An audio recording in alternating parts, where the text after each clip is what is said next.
What's going on, YouTube? JT is Reborn here, and welcome back to another edition of After the Movie. Currently in my theater parking lot right now. I just got out of seeing Dungeons and Dragons: Honor Amongst Thieves, and I'm here to give my quick thoughts on it. Going into this thing, I'm not really a huge D&D expert. I think I may have played the games like when I was little before, maybe once.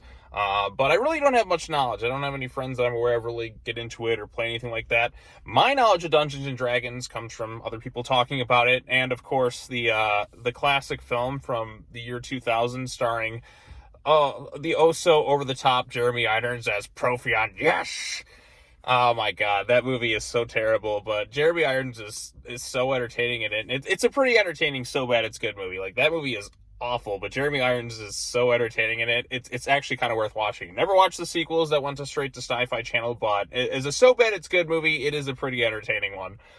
So going into this thing, I didn't really have much expectations. I've been hearing kind of positive stuff about the film itself, so I kind of went into it like, maybe this one won't be half bad. And after seeing it, like I said, a lot of people, I can agree with it. It's actually not half bad. It's actually kind of fun.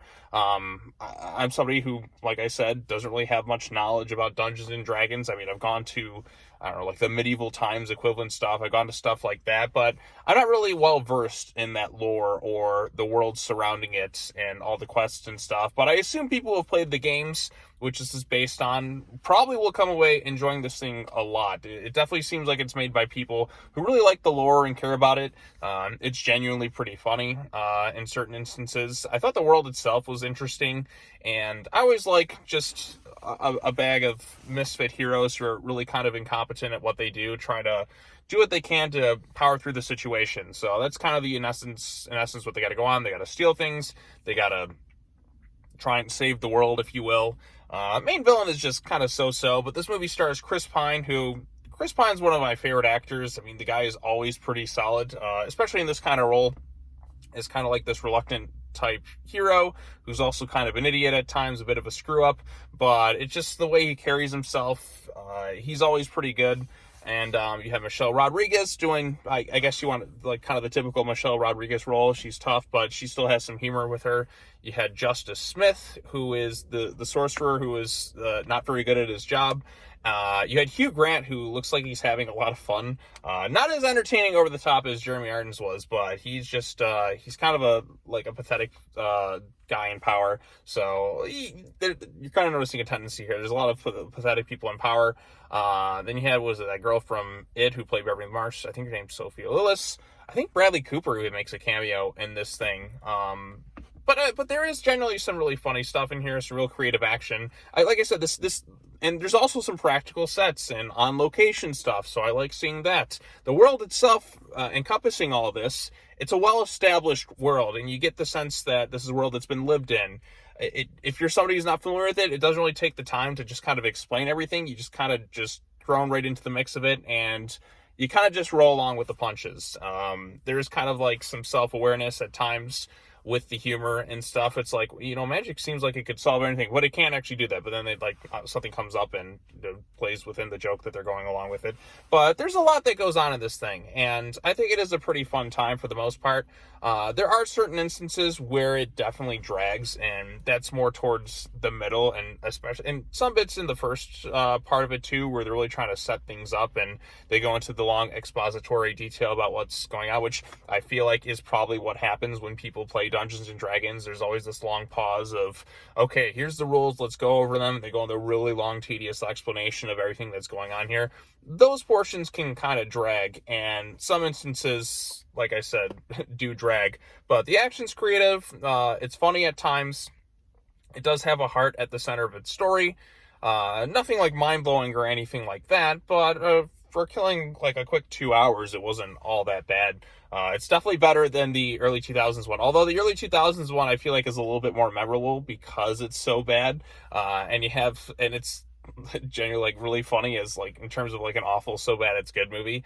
I still think back to Jeremy Irons' performance. Yes, my destiny, and he just keeps talking in that grovelly voice, and he's just chewing up as much scenery as possible.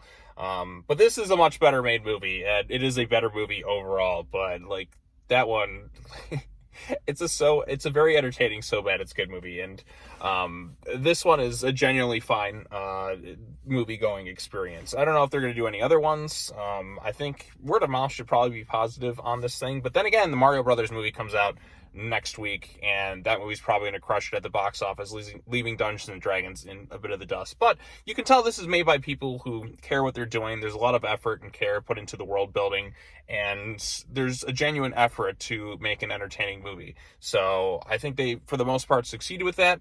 And I think people are going to come away with this thing generally having a pretty solid time. The main wizard villain, I feel like there's like another character that's it's kind of like their boss or something that's kind of in the shadows.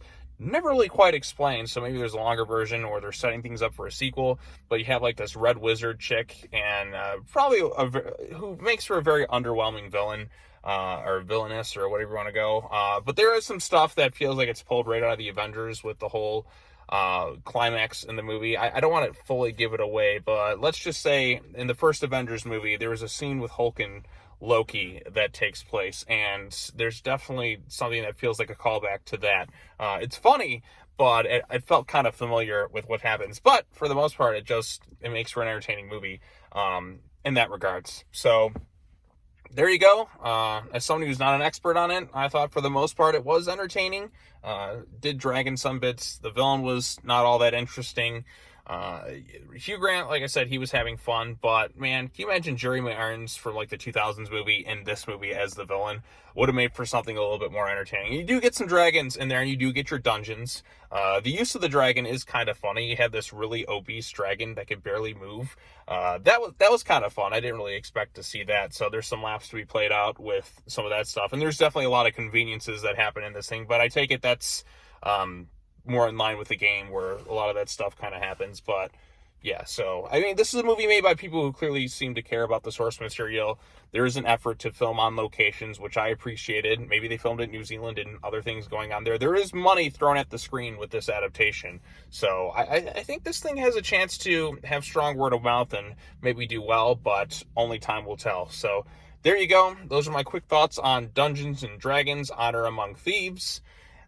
What did you think of it? Let me know in the comment section down below. Be sure to like this video, share it with your friends, subscribe to the YouTube channel for more content, hit the bell for notifications, all that other fun stuff. I'll be back later on this week. I'll talk about the Mario movie. We're talking about a few other things on the channel, some comic book related stuff. But the point is, more stuff is on the way. So there you go. There's my quick thoughts on it. As always, take care now. Bye-bye then, and I will see you all in the next video. Peace.